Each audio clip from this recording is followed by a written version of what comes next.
18 தர்பார் வந்துட்டாயா. வணக்கம் மக்களே, வழக்கம் போல பரபரப்புக்கும் சுவாரஸ்யத்துக்கும் கொஞ்சமும் பஞ்சம் இல்லாம ஏகப்பட்ட விஷயத்தை உங்களுக்காக கொண்டு வந்திருக்கோம். தர்பாரை தொடங்கிடலாமா? சென்னையில திடீர்னு பரபரப்பான இடத்துல ஒரு ஹெலிகாப்டர் வந்து தரையிறங்கவும் சுத்த வட்டாரத்தில் இருக்கிறவங்களாம் பரபரப்பாயிட்டாங்க. என்னப்பா சம்பந்தம் இல்லாம ஹெலிகாப்டர் வந்து இறங்குது அப்படின்னு. அப்புறம் தான் விஷயம் தெரிஞ்சது. தஞ்சையில மூளைச்சாவடைந்த ஒருத்தருடைய இதயத்தை சென்னையில சிகிச்சையில் இருக்கக்கூடிய ஒரு இளைஞருக்கு பொருத்துறதுக்காக அவசர கதியில் இந்த ஏற்பாடு செஞ்சிருக்கிறாங்க. உண்மையிலே நெகிழ்ச்சியான ஒரு சம்பவம்.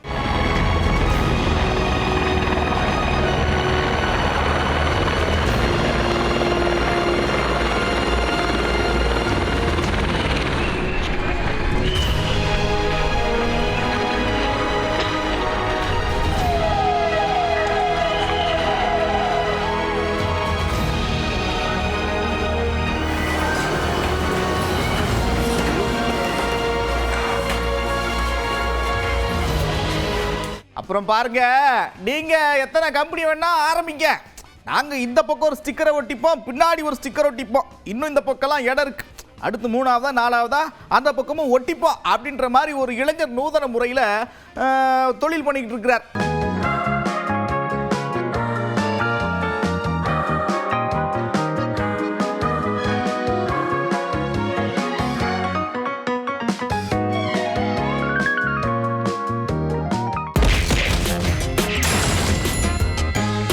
பல்வேறு நலத்திட்ட உதவிகளை வழங்குறதுக்காக சென்ற முதலமைச்சர் மேடையில் பேசும்போது ஏகப்பட்ட விஷயத்தை பேசியிருக்கிறார். என்னப்பா பேசியிருக்கிறார்னு கேட்டீங்கன்னா, தமிழ்நாட்டில் இருந்துகிட்டே சிலர் தமிழ்நாட்டுக்கு துரோகம் பண்ண பார்க்குறாங்க, உஷாரா இருந்துக்குங்க அப்படின்னு சொல்லியிருக்கிறார். நமக்கு வர வேண்டிய நிதியும் தரல, குடைச்சல் கொடுக்கறதுக்காகவே அனுப்பி வைக்கப்பட்டிருக்கக்கூடிய ஆளுநர் ஒருத்தர் உட்கார்ந்திருக்காரு. தமிழ்நாட்டுக்குள்ளே இருந்துகிட்டு தமிழ்நாட்டுக்கு எதிராக செயல்படக்கூடிய துரோகிகளுக்கு அடிமை சாசனம் எழுதி தந்து சரணாகதி அடைந்த அடிமைகள்னு அத்தனை சவால்களை முறியடிச்சு நாம் முன்னேறி இருக்கிறோம். இதுதான் திராவிட மாடல். இந்த வளர்ச்சி தான் பலருடைய கண்களை கூச செய்யுது, வயிறு எரியுது. அதனால்தான் எப்படியாவது தமிழ்நாட்டுக்கு அவப்பேரை ஏற்படுத்தணும்னு பார்க்குறாங்க. அப்புறம் பாருங்க, எதுக்கு எடுத்தாலும் ஏதாவது ஒன்றை பண்ணிக்கிட்டே இருக்கிறாங்க, ஆனால் விஷயம் வேற மாதிரி இருக்கு அப்படின்னு சொல்லியிருக்கிறேன். பாஜக ஆதரவாளர்களை இந்த ஒன்றிய அரசை கல்வி ஊத்திக்கிட்டு இருக்காங்க. இப்போ எத்தனை நாள் கலந்த பெட்ரோல் தலைநகர் டெல்லியை மூச்சு திணற வைக்கக்கூடிய மாசடைந்த காற்று, இந்திய ரூபாய் மதிப்பு வரலாறு காணாத வீழ்ச்சி, பாஜக அரசுகள் கட்டுகிற கட்டடங்கள் மேம்பாலங்கள்லாம் கொஞ்ச நாள்லயே இடிஞ்சு விழுது, டிவியில பாக்குறீங்க. இத்தனை நாள் மெல்லவும் முடியாம விழுங்கவும் முடியாம வெளியே சொல்லவும் முடியாம இருந்த பாஜக காரர்களை இப்போ இதையெல்லாம் பார்த்து புலம்ப தொடங்கிட்டாங்க. அப்புறம் பாருங்க சார், தேர்தல் நெருங்கிருச்சு, நீங்களும் கட்சியெல்லாம் இணைச்சு ஒரு கட்சியில சேர்ந்திருக்கிறீங்க. தென்காசி தொகுதியில போட்டியிடுவீங்களா? அந்த மாதிரி ஏதாவது யோசனை இருக்குதா? தென்காசி தொகுதியில் மறுபடியும் நான் நிக்கிறேனா இல்லையான்னு வந்து தலைமை எடுக்க வேண்டிய முடிவு. அப்புறம் நான் நிக்கிறேனா இல்லையானு நான் ஒரு முடிவு எடுக்கணும். அதனால 2 மாதத்துக்கு பிறகு நான் சொல்றேன். இன்னொரு முக்கியமான விஷயம் சார், நீங்களும் நட்சத்திர நடிகராக இருந்து அரசியல் கட்சியை தொடங்குறீங்க, மக்கள் எல்லாம் சந்திச்சிருப்பீங்க.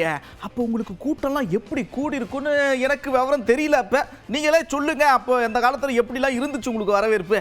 ஆனால் எனக்குன்னு ஒரே கஷ்டமாக 1996ஆம் ஆண்டு வந்து இந்த மாதிரி மொபைல் ஃபோன்ஸும் அதிகமாக கிடையாது. அப்போ எனக்கு வந்து கூட்டத்தெல்லாம் நீங்கள் பார்க்கறதுக்கான வாய்ப்பு பலருக்கும் கிடைத்திருக்காது. அபரீதமான கூட்டங்கள் வந்திருக்கு. அதுக்கு பிறகு பலமுறை பல பிரச்சாரங்கள் வந்து நான் சேர்ந்து இயக்கத்திற்காக பிரச்சாரம் செய்யும் போது அதை விட பிரம்மாண்டமான கூட்டத்தை பார்த்திருக்கின்றேன். ஆனால் கூட்டங்கள் வருவதெல்லாம் வாக்காக மாறியிருந்தால் ஒவ்வொரு முறை நான் பிரச்சாரம் செய்த கட்சி தான் வெற்றி பெற்றிருக்க வேண்டும். அதெல்லாம் நடக்கல. So crowd will come. யாரு வேணாலும் வரும். நாளைக்கு ரஜினி சார் போனால் இதோட பெரிய கூட்டம் வரும், அஜித் குமார் போனால் அதோட பெரிய கூட்டம் வரும். கூட்டம் வரதான் செய்யும். நடிகரை வந்து தெருவிலை பார்க்காதவர்கள். நான் வந்து அடிக்கடி போறேன்.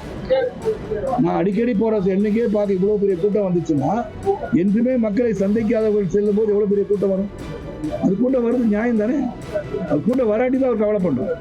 அப்புறம் ஆளாளுக்கு சும்மா அதிமுக கூட்டணியில் இடம்பெற போறாங்க, இல்ல பாஜக கூட்டணியில் சேர போறாங்க, இப்படி ஏகப்பட்ட விஷயத்த சொல்லிக்கிட்டே இருக்கிறீங்க. அண்ணன் பாருங்க, தமக்குன்னு ஒரு முடிவை சொல்லியிருக்கிறார். யாரு? விஜய் வந்து எந்த கூட்டணி வர வாய்ப்பு இருக்கு அப்படின்னு யார் சொன்னா? வாய்ப்பு இருக்குதா? அவர் தான் முதலமைச்சர் ஆகணும் புதுக்குழுவே சொல்லிட்டாருங்க. அப்புறம் மற்றவங்களாம் இவருக்கு வந்து கீழே இருப்பாங்களா? எப்படி இருப்பாங்க? என்ன கருத்து கேட்டால் நிச்சயமாக யாரும் வந்து நிச்சயமாக பாரதிய ஜனதா கட்சி விஜயோட கூட்டணி வைக்க மாட்டாங்க என்னுடைய கருத்து. இப்படி ஏகப்பட்ட பேர் சீரியஸா பேசிக்கிட்டு இருக்கிறப்ப குறுக்கமா சில விஷயத்த சொல்லியிருக்கிறார் அண்ணன். அப்படி என்னப்பா அப்படின்னு கேட்டீங்கன்னா, எங்க போறதுன்னு தெரியாம வழி தெரியாம நின்றுட்டு இருந்த எனக்கு வழிகாட்டியா இருந்தாருங்க அப்படின்னு உணர்ச்சி வசப்பட்டிருக்கிறார். வழி தெரியாமல் இருக்கிற போது எனக்கு வழிகாட்டினார்.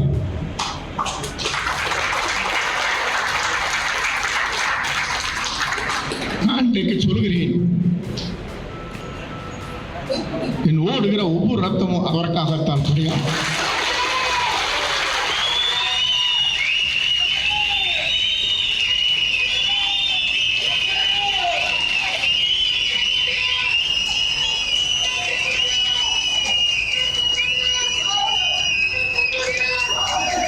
தமிழ்நாட்டில் 2 தம்பிகள் RSS பெற்றெடுத்த தம்பிகள் அப்படின்னு சில நாட்களுக்கு முன்னாடி அண்ணன் பேசியிருந்தார். நீங்க எல்லாம் பார்த்திருப்பீங்க. இப்ப அது சம்பந்தமா நாம் தமிழர் கட்சியின் தலைமை ஒருங்கிணைப்பாளர் சீமான் பதில் சொல்லியிருக்கார். என்ன தெரியுமா சொல்லியிருக்காரு பாருங்க. என்ன பிரசவம் பார்த்தது எங்க அண்ணன் தான். தம்பி விஜய் என்னையும் பிஜேபி பெறும்போது பக்கத்தில் இருந்து பிரசவம் பார்த்து விட்டது எங்க அண்ணன் தான். புரியுதா தம்பி? நான் யாருன்னு நீங்க என்கிட்ட தான் கேட்கணும். இல்லை புரியுதா? தமிழ் தேசியம் பேசிக் கொண்டிருந்தார் என்று நினைத்தேன் அப்படிங்கிறாங்க. காலங்காலமாக அவர் என்னை போலி தமிழ் தேசியவாதின்னு தான் பேசியிருந்தாங்க. நாங்கள் கூட எங்களை போலி தமிழ் தேசியவாதிகள் என்று கூலி திராவிடர்கள் கூவி திரிகிறார்கள்னு பேசுகிறோம். விடுங்க தம்பி, அவர் RSS பிஜேபின்னா நான் RSS பிஜேபியா? அதை விடுங்க. அண்ணன் தானே பேசுறாரு, பேசிட்டு போறாரு. இப்படியே பேசிக்கிட்டு இருந்த அண்ணன் ஒரு முக்கியமான பாயிண்ட்டுக்கு வராரு. என்ன சொல்றாருன்னா, இந்த பிரச்சனைனா இந்த பிரச்சனைக்கு காரணம் இது, இந்த பிரச்சனைக்கு தீர்வு இதுன்னு வச்சுதான் இதுவரை தேர்தலை சந்திக்கிறோம். நீங்க கவனிக்கல. ஆனா இந்த வாட்டி நீங்க கவனிக்காம இருக்க முடியாது. ஏன்னா இதுதான் பிரச்சனை, இதுக்கு இதுதான் காரணம், இந்த மாதிரி இதுக்கு தீர்வுன்னு என்ன பண்ணுவேன்னா போட்டு காட்டும். அப்ப நீ படமா பார்த்தா, நீ படம் பார்த்து கெட்டு போயிட்டு இல்ல, நான் ஒரு படம் காட்டுறேன் பாருன்னு காட்டுவேன் இந்த வாட்டி. அப்புறம் இன்னொரு முக்கியமான விஷயத்த சொல்றாரு பாத்துங்க. இது படிக்கிற கூட்டம்லாம் ஒரு இடத்துல கூடுது, கையை கடிக்கிற கூட்டம் ஒரு பக்கம் கூடுது.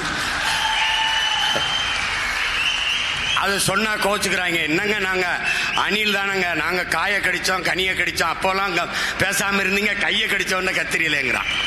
எல்லாவற்றையும் திரை போட்டு மூடியவர்கள், எல்லாவற்றையும் திரையை போட்டு மூடி பழக்கப்பட்டவர்கள் இப்போது நமது எழுச்சியை ஒரு திரையை போட்டு மூடலாம் என்று நினைக்கிறார்கள். இது திரையை போட்டு மூடக்கூடிய குப்பை அல்ல, இது கனண்டு கொண்டிருக்கிற பெரு நெருப்பு, புரட்சி தீ என்பதை புரிந்து கொள்ளணும். கூட்டணியில இருக்கணுமா கூடாதா, எந்த கூட்டணியில சேரணும்ன்ற முடிவை நாங்க தான் எடுப்போம்னு திட்டவட்டமா சொல்லியிருக்கிறார். யாரு பாருங்க.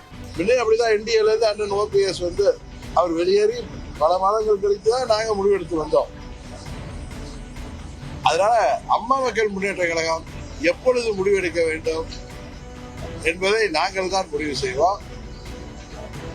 நாங்கள் விரும்புகிற கூட்டணிக்கு தான் செல்ல முடியுமே தவிர எங்களை அவர்கள் ஏற்றுக்கொள்வார்கள் என்றெல்லாம் நீங்க யாரும் எதிர்பார்த்தா அப்படி கிடையாது. நாங்கள் எங்களுக்கு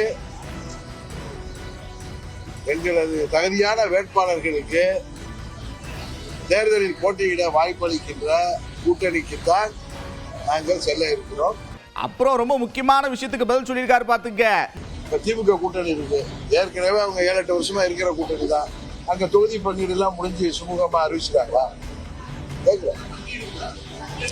சரி, இப்ப புதுசா கூட்டணிக்கு போறப்ப, இப்ப நாங்க ஒரு கூட்டணிக்கு போறோம்னா எங்களுக்கு எத்தனை தொகுதிகள் என்பதை உறுதிப்படுத்தி விட்டு தான் நாங்க புதிதாக அந்த கூட்டணிக்கு செல்ல முடியும். கரெக்டா? ஆனா ஏற்கனவே ரொம்ப பலமாக இருக்கிற ஒரு கூட்டணின்னு சொல்லிக்கிற கூட்டணி திமுக தலைமையிலான ஆளுங்கட்சி கூட்டணி. அங்க என்ன முடிவு எடுத்திருக்கிறாங்க? அப்புறம் இந்த ஸ்டிக்கர் போர் நடந்துகிட்டு இருக்கு. ஒரு பக்கம் அவங்க என்ன சொல்றாங்கன்னா, நாங்க தொடங்கின திட்டத்துக்குலாம் நீங்க ஸ்டிக்கர் ஓட்டுறீங்க அப்படின்னு இவங்க சொல்றாங்க.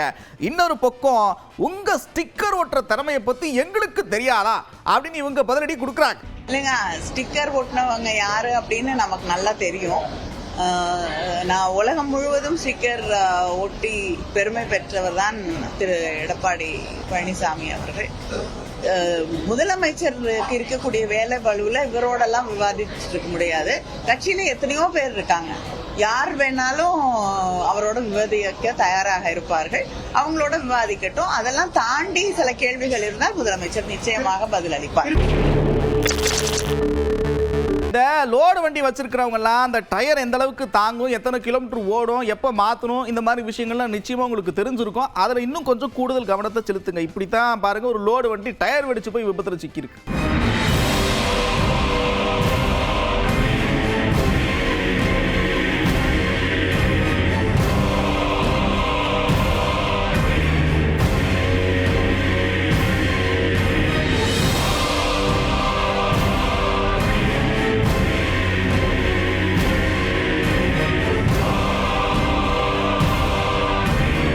நம்மளுடைய கொண்டாட்டங்கள் என்னைக்குமே இன்னொருத்தங்களுக்கு சுமையாவோ பாதிப்பாவோ இருக்கக்கூடாது. எதுக்கு சொல்றேன்னா, ஹைதராபாத்ல ஒரு சம்பவம் நடந்திருக்கு பாருங்க. கார்ல உட்காந்துக்கிட்டு அவர் பண்ற சேட்டையை பாருங்க.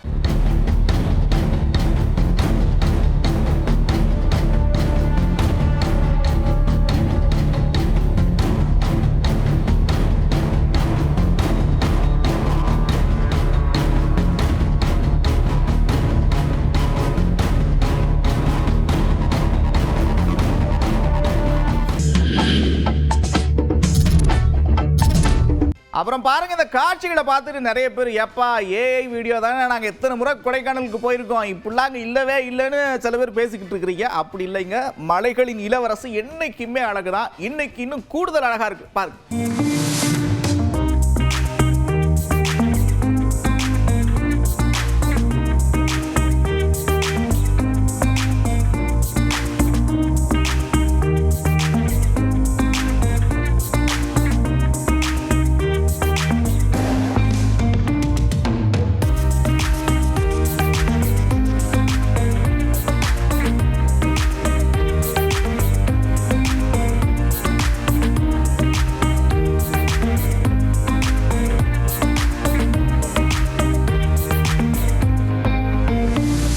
அப்புறம் என்ன, ஜாலியா சிரிச்சுட்டே ரசிச்சுட்டே பார்த்துருப்பீங்க. ஆனா கடையை மூடுற நேரம் வந்துருச்சு. மறுபடியும் இதே மாதிரி ஒரு தர்பார்ல உங்களை சந்திக்கிறேன். அதுவரை விடைபெறுவது நான் நந்தா. இது 18 தர்பார்.